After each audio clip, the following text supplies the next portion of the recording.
Paramataha Setu Unmana Sambandha Bheda Vyapadeshebhyaha. Noun-adjective relationship cannot be accepted between the self and anything because pratishedhacha. We can't say perception is an adjective, Atma is the noun. Visheshana Vishesha Bhava is not acceptable. Anantena hi tataha linga lingamita. All this. Being unlimited, it's not really something that is qualified by anything, not related to anything. Any kind of relationship is not there, not related to anything, not qualified by anything.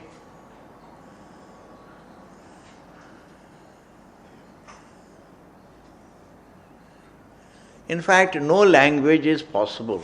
It doesn't accommodate anything, it alone is. But we do say that it accommodates the universe. That is from the universe point of view.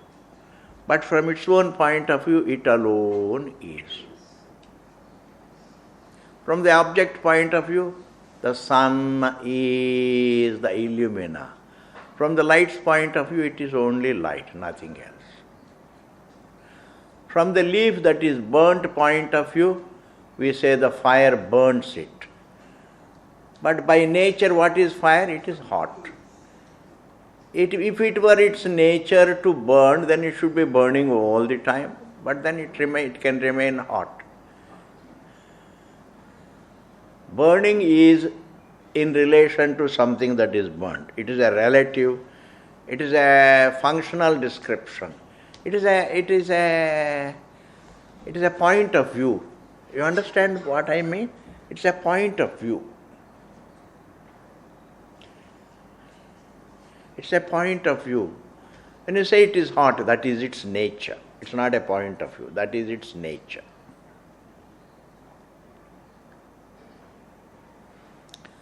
In that manner, when the Shruti just corrects all relationships, etc., then on the basis of the Shruti, it's not only the Shruti corrects all relationships, all attributes, etc., that is one's experience also. And the reasoning also tells what is illumined, what is anubhava vishayam doesn't qualify anubhava swarupam. That you experience is different from what you experience. What you experience doesn't qualify that you experience. The anubhava is not qualified by the anubhava vishaya. Anubhava. And our existence is by nature anubhava. Anubhava swarupa. And a form that is anubhava vishayam, the sound, the taste, the touch and the smell which are anubhava vishayas do not qualify the anubhava. Therefore, when the logic is in our favor, in favor of the truth being absolute, the self being absolute, if the anubhava when the anubhava is in favor of the self being non-dual, and when the Shruti is in favor of the self being non-dual, then where is the scope for the doubt? It is self-evident, and therefore the non-dual is that where the doubt is not possible, even if you want to entertain a doubt. Even if you want to entertain a doubt regarding your existence, entertain. By saying I doubt my existence, that's just, you are only saying it, you are not meaning it. You can't mean a doubt about your existence. You can't mean a doubt about your existence. Why? It's not possible, Ji. When the fire is hot, you can't mean that it is cold. Fire is by nature cold. Say it and mean it. Can you mean it?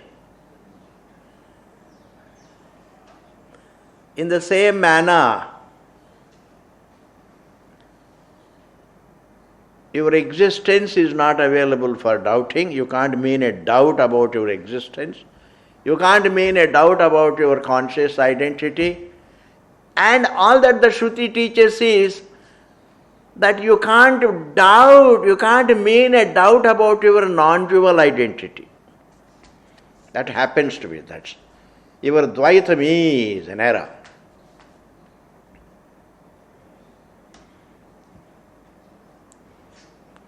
You may live with the sense of reality about embodiment.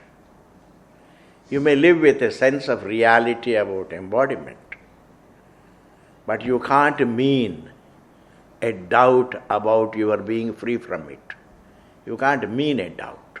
You can make investigation, but you can't mean a doubt. I doubt that I am non-dual. Even when you say, I indeed doubt whether I am non-dual, it means it's only a sense of embodiment. The sense of reality about the limitation, don't interpret it as a doubt meant about the non-dual. A sense of reality about the snake, let it not be interpreted as a doubt meant about the existence of the rope.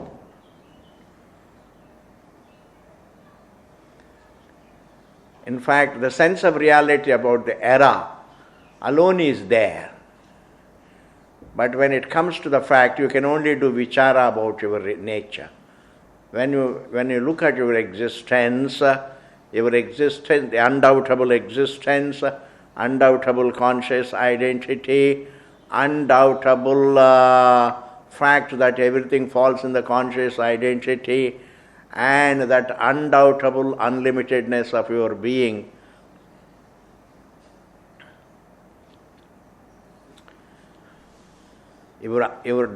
our identity is unlimited because the unlimitedness cannot be doubted and meant.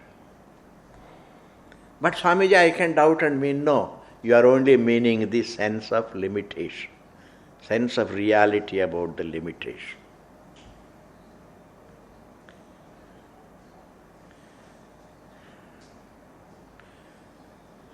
Limitation felt need not be interpreted to mean the doubt about the unlimitedness.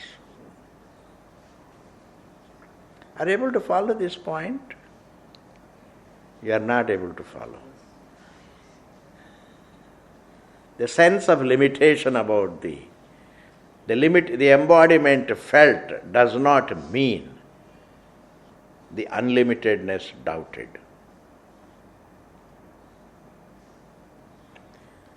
It is only when I am aware of the unlimited, when I see the unlimited, I can doubt it. Without the knowledge, how can I doubt it, see? If somebody says, you are not limited, it's not a statement contrary to my experience. If somebody were to say something contrary to my anubhava, then I can doubt it.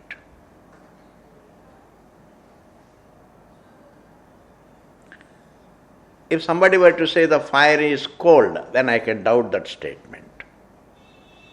I can doubt it, I can mean the doubt also. The sun is dark, I can doubt it, because it is contrary to one's experience, contrary to evidence. Similarly, if somebody were to say that you are not the form, I cannot doubt. Why? I can only verify. Because it is not contrary to experience. It is contrary to my thinking, not contrary to experience. Experience is something that is choicelessly there. I am the experiencer without choice of the form, and the form is experienced. Therefore, the experiencer and the experienced relationship is there, and that's not thinking. The experiencer experienced situation is different from the thinker thought. The thinker thought situation is different.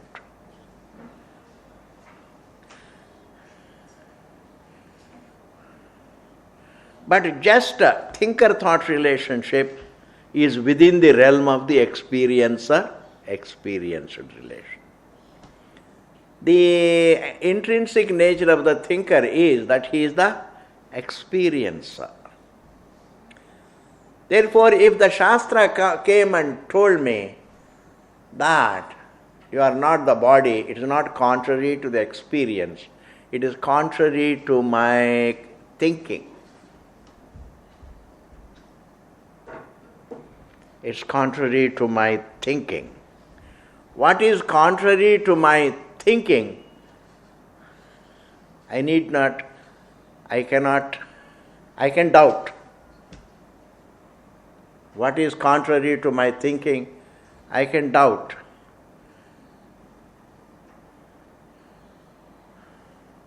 What is contrary to thinking?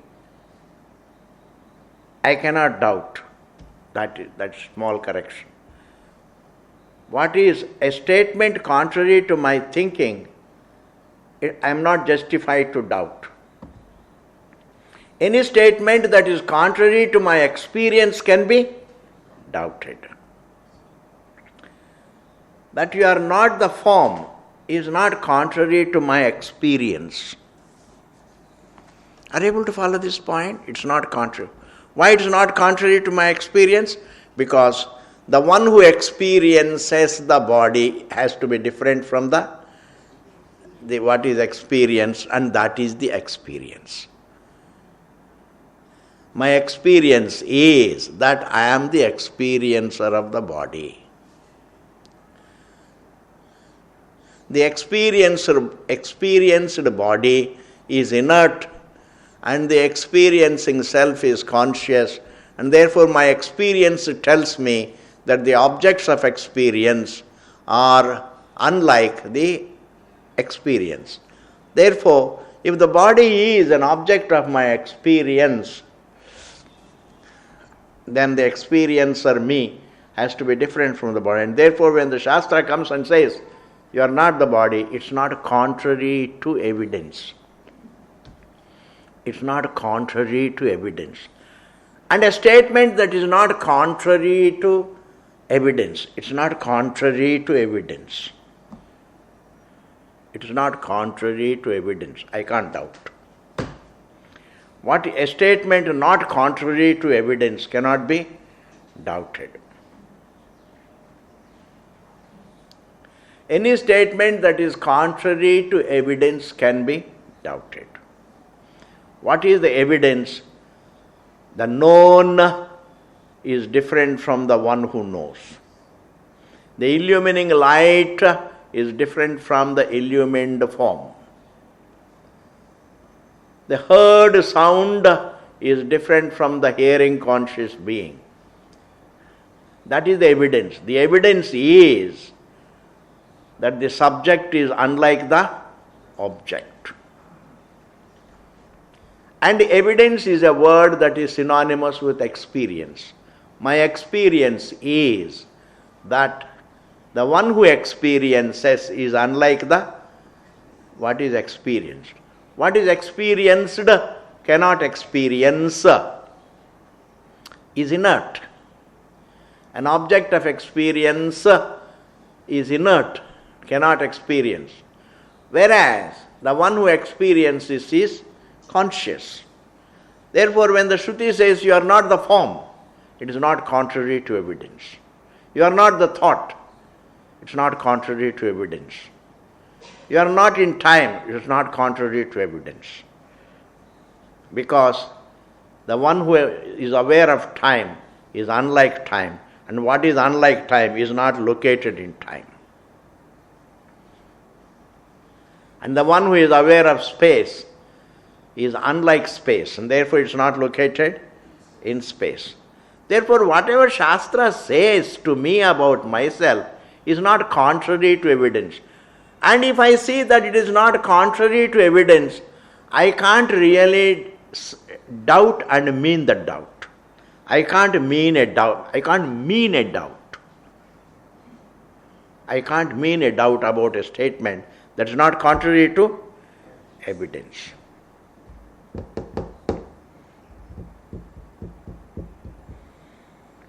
Supposing when the Shruti says you are not the body, it facilitates exploration. It facilitates viveka. It triggers vichara. A statement that triggers vichara need not be interpreted to mean to trigger a doubt.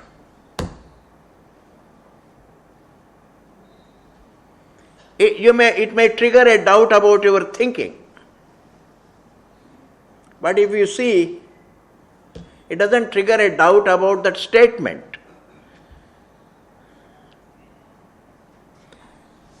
All these things you can think about. Therefore, what Shastra says, you can't mean a doubt about it. If you can't mean a doubt about it, that is called diligence. If I take to something about which I can't doubt, it's not possible for me to doubt. That is called jignasa. I can only do vichara to understand it, but I have no scope to doubt it. Because its teaching is very lucid, it's very simple. The one who is aware, he is conscious, and what is awared is inert. What is awared cannot be aware of me. I am aware of a rock, but the rock is not aware of me. A form I am aware of, but the form is not aware of me. I am aware of the sound is not aware of me. In fact, I am aware of the whole universe. The universe is not aware of me. It's a huge lifeless stuff. I may be aware of even physical energy. Physical energy is not conscious. You may call it energy, but it is not conscious. Nuclear weapon may destroy many forms. So what? But still it is inert. It can't touch that conscious being. The physical cannot affect the conscious. The physical gets illumined by the conscious. The physical is made of the conscious. The physical is an appearance about the conscious, but the physical cannot affect the conscious. Therefore, you don't have to be overawed by this great energy, physical energy. Industrialization also, the thinking about the Adambaram, the great industrialization, the great scientific inventions and discoveries may create awesome awe in oneself. My God, what is this Vedanta? Nothing. Look at science and look at industrialization. Dekho kahan se kahan pahunch gaya aadmi, etc. It all means nothing. So when the creation itself is unlike the one who is aware, the one who is aware of the universe is unlike the universe. Even the whole universe is only illumined by the truth, made of the truth, and it is the truth of the universe. And from the source of the universe point of view, the source alone is. This is the lucid teaching that the Shruti gives. And therefore,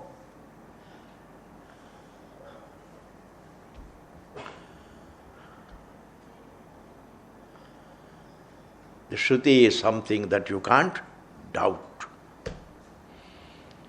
Seeing that it cannot be doubted is called diligence, please. It's called jignasa. It's not possible to doubt. Just as your existence cannot be doubted. You can't mean a doubt about your existence. You can't mean a doubt. Because the one who doubts, the basis for the doubt cannot be doubted. Your existence cannot be doubted. Swamiji, I can doubt my existence in deep sleep state, but you cannot doubt the fact that you had an experience of deep sleep.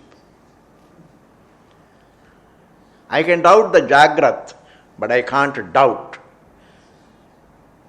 that I experience. It cannot be doubted. That I experience the dream cannot be doubted. That I experience the deep sleep state cannot be doubted. And that I experience, I cannot mean a doubt the fact that I experience. And that statement is synonymous with the statement that I experience my existence. It's not a sense perception. It's not a thought entertained. Experience is not entertained. I just call it as I'm experiencing. It is a statement. Like when the light illumines an object, I describe it as the illuminer. But otherwise, from the light's point of view, it is only light. It is. It's not doing anything except being, Ji. The light cannot do anything except being there. The space accommodates the air, Baba. The space accommodates the fire, but it's not doing any job of accommodating. In all these statements, what is the fact?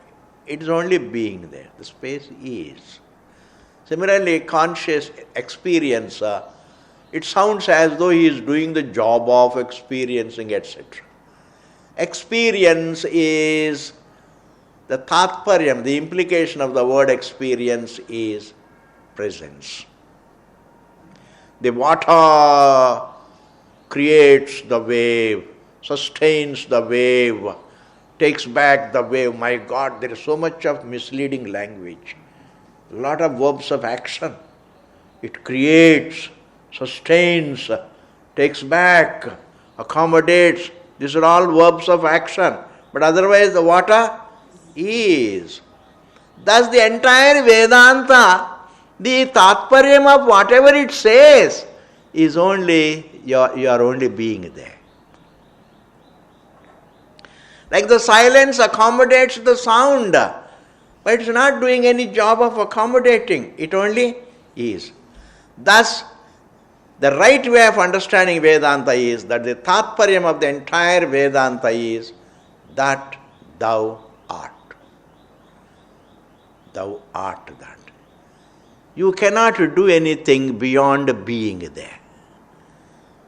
You cannot, even thinking, the tatparyam of the thinking is being. The tatparyam of doing is, if you analyze the doing, it means being. If you analyze the thinking, it means being. If you analyze the experiencing the waking state or dream state or sleep state or experiencing life and death and fear, whatever mentation, the tatparyam of it is being. And being is unlimited. Doing has a measure. Thinking has a measure. Feeling has a measure. But being has no measure. Thus, in order to be a good student of Vedanta, understand the Vedanta, you cannot entertain and mean a doubt about what Vedanta is talking.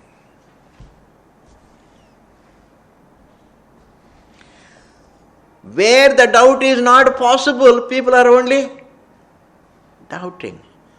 They doubt, they don't doubt their thinking, but they doubt their experience. Their experience is not even looked at. And the Shruti is only referring to your Anubhava experience, and I keep doubting the Shruti.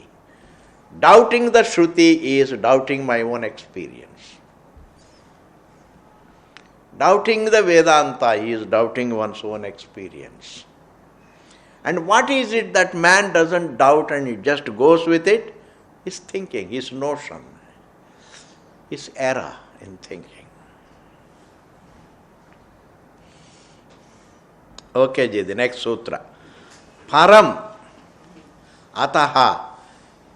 This is a Purvapakshi sutra, ji. Purvapakshi says, there should be something greater than Brahman. Param. Something greater than. Ataha. Something greater than this topic called Brahman. Param Ataha. There must be something greater than this. Why? Because this, the Brahman, is always referred to as a bridge between samsara and moksha. Setu. It is always described as a setu. Setu, you understand, you know? Setu means a bridge, like Ram Setu. Connecting bridge between India and Sri Lanka. In fact, the first one to build the bridge between India and Sri Lanka. They say that bridge is still there in the Samudra. I mean, what a history. And had it been in another country, that would have become really divine. We can't own our glorious things. That's why a murkha, if you give ice cream to a monkey, even Nirula's ice cream, will make a mess of it. That is why, the whole world every country went to God. God, you have given the best to India. The best topography, the best rivers, everything, the best. Best land, fertile land, best Vedas. You are being very unfair. God said, yes, it is true, I have given the best to India, but I have given them also Indian government. Bharat सरकार को भी दिया हूँ. वो लोग थोड़ी उसे, even though I have given them the best, what is the use? Indians,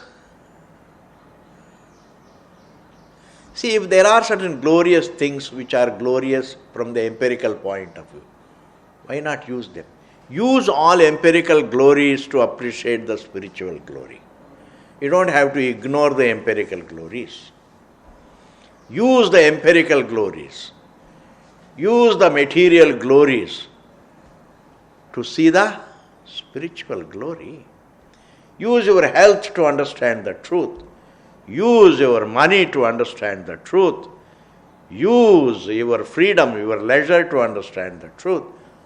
Therefore, you don't have to ignore the material.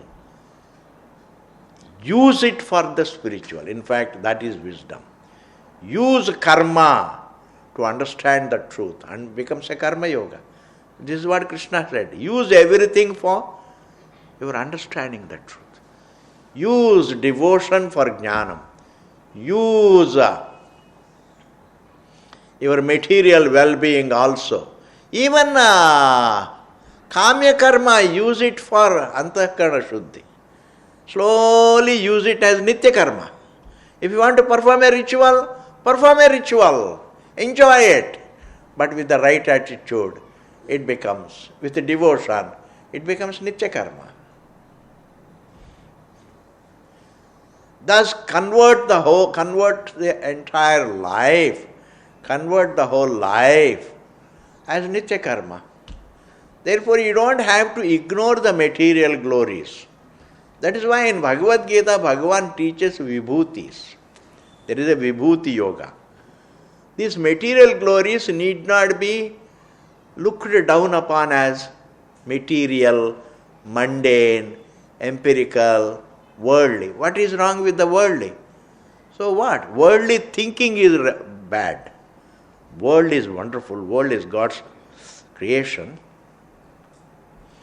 Therefore, Ramasetu should be owned. Ramasetu should be glorified. In fact, we can enhance our yatra. And they don't want even to accept Ramasetu. Neither they want to accept Ramasetu or Ram. Anyway, here the Purvapakshi says, Brahman is a setu between sansara and moksha. So if it is a bridge between sansara and moksha, every setu has a measure. Therefore it is limited. If it is limited, then there should be something bigger than the limited. Paramataha. There should be something bigger. If you are talking about Brahman as the setu, then there should be something bigger than the setu. Unmana. Unmana means a dimension. It is always said it is very small, like the point of a hair, the point of a needle, etc., etc. Anoraniyan, it is like an atom, it is bigger than atom, small. It means you are talking about Brahman in terms of sizes. So if you are talking about Brahman in terms of size, that means it has a size. And if it has a size, then there should be something that should excel its size. See, all this, even the Purvapaksha helps you, gives you ideas for understanding the truth. Because anything that has a size must have something bigger. That means the Taratarmyam has no nishthaji. The big has a bigger, the bigger has a bigger, the bigger has a bigger. That means there is no, the ultimate, if at all there is something that is bigger than all this, all that is small and big, it has to be unlimited. In terms of dimension, please, you can't come across the biggest. In terms of size, you can't come across the biggest. If you say the physical space is the biggest, that is the biggest but that's not the biggest, because I think about the space, I think of the negation of the space. So the mind is bigger. Like this, if you go on tracing the bigger and bigger and bigger, ultimately you end up in the unlimited. But you can't say this is the biggest in terms of size. Therefore, if you say Brahman has a size, then there has to be something bigger than Brahman. That is called Unmana. Unmana means, the size, mana. It is not Unmatta. Unmatta is a Nishtha Pratyaya with Mada Dhatu. Mada. Mada means, like in a Madhyam, Pramadhyam, Pramada, Mada. And the Nishtha of Mada is Matta. Unmatta means Pagal. Unman, it is Pramana. Mana means, a Parimana, a size. Because Brahman is always discussed in terms of a size, there should be something bigger. That much you understand. Sambandha. Brahman also is talked in terms of relationship. Brahman is the source of the Jagat, support of the Jagat, end of the Jagat. In this manner you talk about its relationship. Brahman has a relation with Maya. See, there is always a sambandha. You talk about Brahman in terms of some relation. Even Karyakarana Bhava is a relation. And the same Brahman becomes the seer of the three states, the witness of the three states. That means sambandha. There is a witness and witnessed relationship. Source, creation, relationship. So if Brahman is talked about in terms of relationship, then there has to be something which is above relationship. Relationship is something that is empirical. Size is very empirical. And a given size like Setu is empirical. The word Setu, the word Unmana, the word Sambandha, they are all empirical. If you ascribe all these things to Brahman, then Brahman is empirical. And if you are talking about something big empirically, then there has to be something bigger. Brahman is not the final. Bheda. And also you talk about the Bheda. Bheda means, when a person goes to Sushupti, it becomes separated from all the samsara. It's freed from the thought, it's freed from the senses, it's freed from the body. Even though that is wrong, just I am using the Purvapakshi's language. Freed. But Siddhanti's language is, it is free, not freed. But Purvapakshi says when you go to sleep, it is freed. It is freed. You are freed from this and that. That getting freed is called Bheda. You get separated. You get separated from the body. You get separated from the thought. You get separated from samsara. It's a Bheda. That means what? It can be associated, it can be dissociated. Brahman, you talk about Brahman in terms of associating with something, and Brahman also can be dissociated. When you wake up, it gets associated with the form, and in sleep, it gets dissociated with the form. And the Shruti also talks about Brahman as the source of everything. That means connection. Source, creation, it is always a relationship. All relationships are sambandha. All relationships are sambandha. That is why one of the Shashti is Sambandha Shashti. Sambandha Shashti. My book means what? It's related to me. My house is a connection. My children, my connection. Therefore, any possessive case generally is Sambandha Shashti. Therefore, Brahman is always discussed as the source of everything, associated with the form, associated with the senses, associated with the mind. All these things are nothing but connections. But in sleep, it gets disconnected. That means there is a reference to its connections and disconnection. That means it is connectable and it is unconnectable, disconnectable. What can be connectable and disconnectable cannot be the unlimited.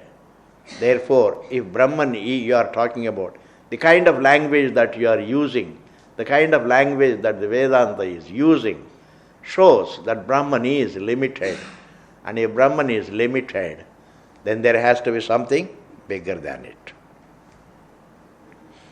Bheda Vyapadeshebhya. Vyapadesha means mentions. The Shruti does mention that Brahman is like a Setu, Brahman has a size, Brahman has connection, Brahman has disconnection. Due to these expressions, I say, Param Ataha, there has to be something bigger than this. Iti Purvapaksha.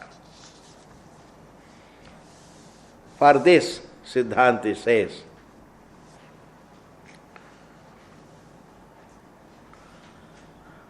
Samanyatu.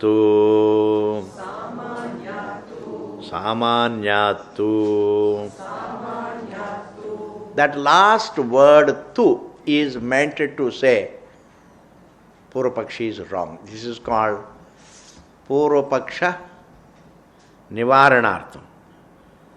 Tu shabdena pradarshitam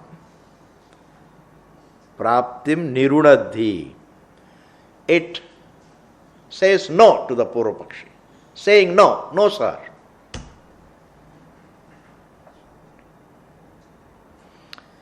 It is taught as Setu. It is a point of view. That is not its nature. In Tatparyam, it is only non-dual. It is taught, it's a figurative expression. Samanya, just as a bridge connects one bank to the other bank. It is called Samanya, means the sense. It is in that sense. It's not exactly like a bridge. Just as the bridge connects one bank to another bank, similarly, the truth connects man from the dukkha to sukham. Understanding the truth connects man from dukkha to sukha. Meaning one can falsify dukkham and be sukham. It does not really mean literally connection. It's called a figurative expression. It's a connection. Samanyatu. Similarly, size is only, everything has a size. And Brahman has to be mentioned, it is bigger than all sizes. If it is bigger than all sizes, does not mean it is also having a size. Bigger is a grammatically referring to a size. It is bigger than the space, bigger than time, bigger than the creation. Bigger, and subtler, and subtler, and subtler.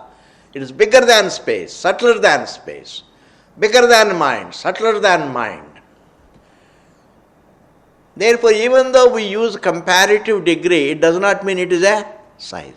Because the unlimited cannot be compared with anything, because there is nothing else. From its existence point of view, there is nothing else. But because man sees, in this avidya he sees many things, big and small, and when the truth is taught, the truth has to be taught that it is something bigger than all this. Bigger than all this means what? From the object's point of view, truth is bigger than all this. Comparative degree. Bigger than all this. But from the truth point of view, there is no comparison. From the wave point of view, water is bigger than the wave. Water is bigger than the wave. From the water point of view, there is no comparison. Water alone is. Thus, it is a point of view. It is a figurative expression. Similarly, connection. It is taught as the source of the universe. It is taught as the source of the universe, not it is. It is taught as the source of the universe. But its nature, it is unlimited. Therefore, its connection is that it is the source of the universe is taught, and that it is free from any source creation relationship also is the Tatparyam. That is also taught. Therefore, connections are taught, disconnections are taught. Connection is not its nature, disconnection is not its nature. And therefore, Purvapakshi, hey, you are wrong. Truth doesn't have, is not having a length like a bridge. It doesn't have a given size. It has no connections or disconnections. Your existence only is. It is taught to the source, but it is. It is taught to be bigger than everything, but it is uncomparable. It's free from all comparisons. It is niratishayam. It is taught as the source of the universe, but it only is. It is taught as free from the universe, it only is. Adhyaropa drishtya, it is taught. Swarupa drishtya, it is taught. The teaching is not a part of the truth. Neither Adhyaropa is a part of the... Adhyaropa Drishta is a Vakya. It is a statement that Brahman is the source of everything. It's a statement, it's a teaching, it's a part of teaching. It's not a fact. It's a fact is taught through teaching. Brahman is taught as the source of everything. Yes, indeed, from the universe point of view, truth alone is the source of everything. It's not by human choice. Brahman is the source from the Jagat Drishti. From the universe point of view, Brahman is the source. From the wave Drishti, water alone is the source. It's not my choice. That is the Shruti way of teaching. It's true. Brahman is the source of the universe. And from its own point of view, it is free from the source. It is free from the source-creation relationship. It is the source. That is Adhyaropa Drishti. It is free from source-creation relationship. That is Apavada. But both are statements, understand. And both are statements. And statements are a part of teaching. And the teaching is not a part of the truth. Just as lullaby is not a part of the sleep. The word silence is not a part of silence. The word silence. The entire description of silence is not a part of silence. Yes. Understanding that the description about silence is not a part of silence is the right way of understanding silence. No thought is a part of silence. No word is a part of silence. Therefore, objectifying silence is a battamisi. It's not a part of silence. If thought is not a part of silence, objectifiability is not a part of silence. It is yourself, it's your being. Your presence is not. No word is a part of your being. No thought is a part of your being. And that being is silence. That being is taught by the Shruti. And every statement is a part of teaching. Your being is the source of the universe. It's a part of teaching. And in actuality, it is also free from the source and creation relationship. Rope is the source of the snake, but from its own point of view, it is free from the source creation relationship. Both are statements.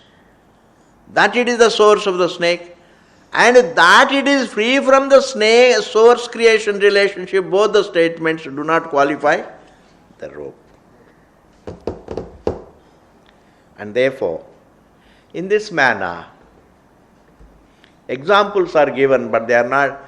When the teaching itself is not a part of the Brahman, it doesn't qualify the truth. These words like Setu, Unmana, Sambandha, Bheda, these individual words are not going to qualify the truth. Therefore, Samanya. Samanya means take only the sense of it. It is in the figurative sense. It is Samanya. Just as this, so is that. Not this is exactly like this. Mera beta chand hai. Oh, your beta is chand, that means what? First 15 days he is bright and the next 15 days he is dark. All that you don't have to say. And your sun has to be in the middle of the sky. No. Take the sense. That is called Samanya. Because in order to be a student of Vedanta, you should be very sensible. Not brilliant, but sensible. Should be sensible, common sense, sensible.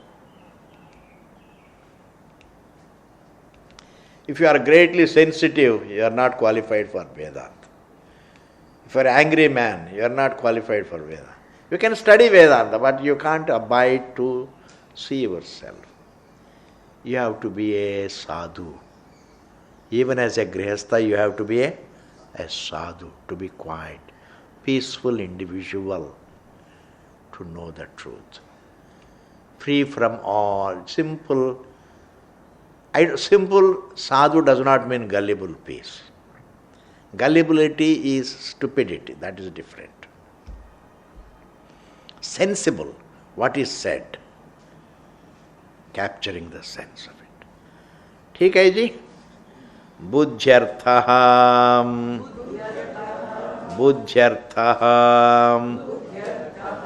पादवत्. Buddhyartha means, see, these examples are given. It's like a setu. It is bigger than everything. It is the source of everything. It is free from the source creation relationship. Sambandha, Veda, Unmana, and setu. All these things are given. Only buddhyartha, jnanartha, to facilitate understanding. समझाने के लिए दिए हैं. That does not mean they are all objectives of the truth. I use examples to convey the fact. But what is said, it doesn't qualify the fact.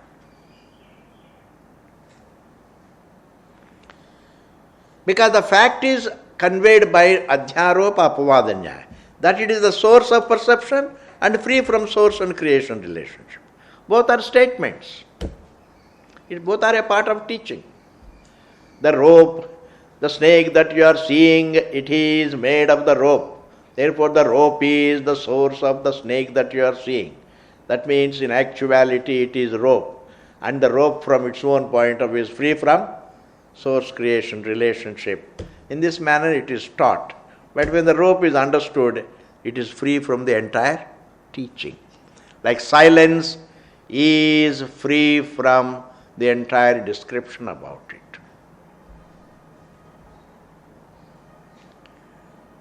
A fact is free from the language of description of it. The ideas of that language, the thoughts of that language, the connotations of that language. Therefore, truth is not a connotation of any word place. Your existence is not a connotation of any language. It's not a connotation of any word, it is not a connotation of any thought. To be is not a connotation of anything. Even to be is not even the connotation of the word to be. To be is free from that word be. Like the silence is free from the word silence. Buddhyartha, padavat, like a quarter. Supposing you have a rupee.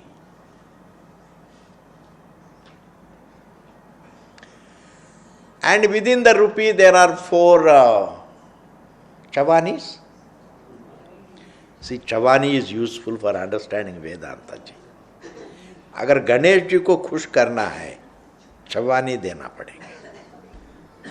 If you give a 2000 rupee note, he is not very happy. Oh, chavani has something. It has a grace bringing quality in it. Chavani is useful in the temples and chavani is useful in Vedanta ji. So this chavani, there are 4 chavanis. And that chavani in a rupee is called a quarter. 1 quarter, 1 quarter, 1 quarter, 2nd quarter, 3rd quarter, and the 4th quarter. The 4th quarter means 1 rupee. That's why the chaturtham, even though it's not a quarter, it is the 1. But even though we say it is chavani, chavani, chavani, it is kalpita in that 1. But it's not an adjective of the 1. It's kalpita. Because 4 quarters, the 1 cannot be divided into 4 quarters.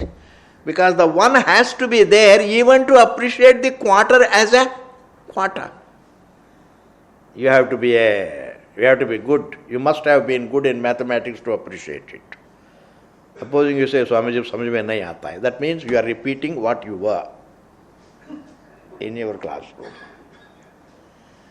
in your primary school. वहाँ पर भी समझ में नहीं आया, इधर भी समझ में नहीं आया, ऐसा नहीं.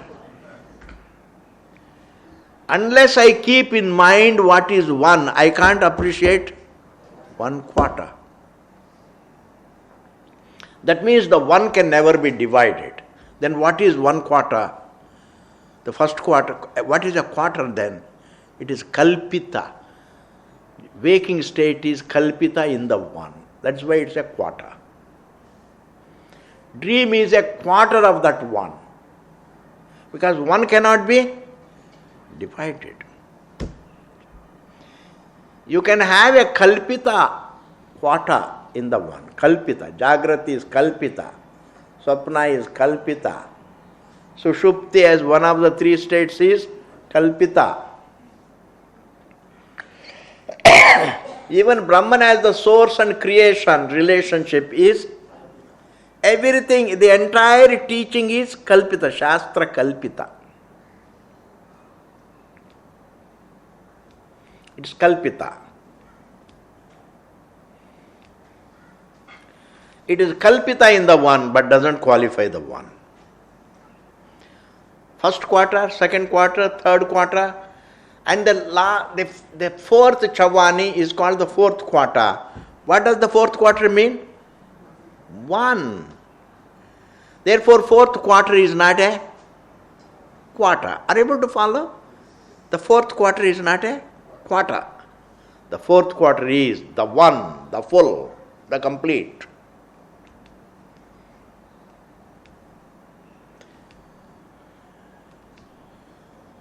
Third quarter can be there. There is no fourth quarter. The fourth quarter means the one.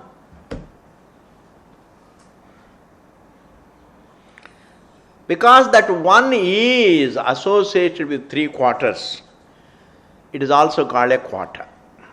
Kshatri Nyaya. If there are 10 people going and one of them has got an umbrella, वो छतरी वालों को बुला दो इधर. Everybody doesn't have a chhatri. Only one person has a chhatri. Chhatri means chatram. Chata. Due to association. The other 9 are associated with the chata wala, therefore they are also called chata. The one is associated with the 3 quarters, the kalpita, therefore that is also called a fourth quarter. Chaturtham iti manyante. It's called a quarter, but it's not a quarter. It is Purnam. Just as the quarters are kalpita in the one, the entire teaching, that the rope is, not only snake is kalpita in the, see the one is, I see a snake in the rope, that is avidya kalpita. Then comes the teaching, that is called Shastra kalpita. That is also kalpana. The teacher comes and says, this snake is made of the rope, this snake is sustained by the rope, this snake shall go back unto the rope, and the rope is the source of the snake, and from the rope from its own point of view it is not qualified by the snake. The rope is satyam and the snake is mithya. What is it all this? It's all teaching, it is all shastram. Does it qualify the rope? No. In that manner, Setu word is given as a part of teaching. Size is given as a part of teaching. Connections are given, are taught as a part of teaching. Disconnections are also taught as a part of teaching. But the fact is, rope alone is. Even that statement, rope alone is not a part of rope. That's called a fact. A fact transcends all that you talk about it. Especially nirvisesha fact. Therefore, buddhyartaha padavat. Vedanta gives a lot of examples to facilitate understanding the fact.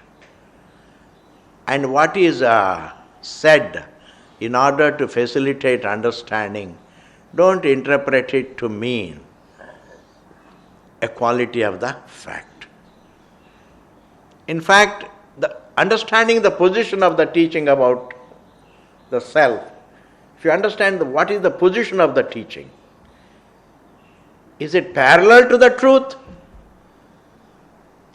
Is it a part of the truth? Does it qualify the truth? It's neither a part nor qualifies nor parallel. It is also mithya. Just as Jagat is not parallel to the self, not a part of the self, doesn't qualify the self, nor is it parallel. It is mithya. Mithya is neither parallel nor quality. Teaching also is neither parallel nor a part. Therefore, understanding the position of the teaching itself makes you not entertain any doubt about what the Shastra is. You don't become a Purvapakshi if you understand the position of teaching. The position of teaching is such that it's neither parallel to your being, nor is it a quality of your being. Snake is neither parallel to the rope, nor a quality of the rope. That is. Therefore, buddhyartaha padavat, it is only for understanding it is said, don't imagine anything else. The next sutra we will see later. Purnamadaha purnamidam purnat purnamudachyate purnasya purnamadaya purnameva vasishyate. Om Shanti Shanti Shanti.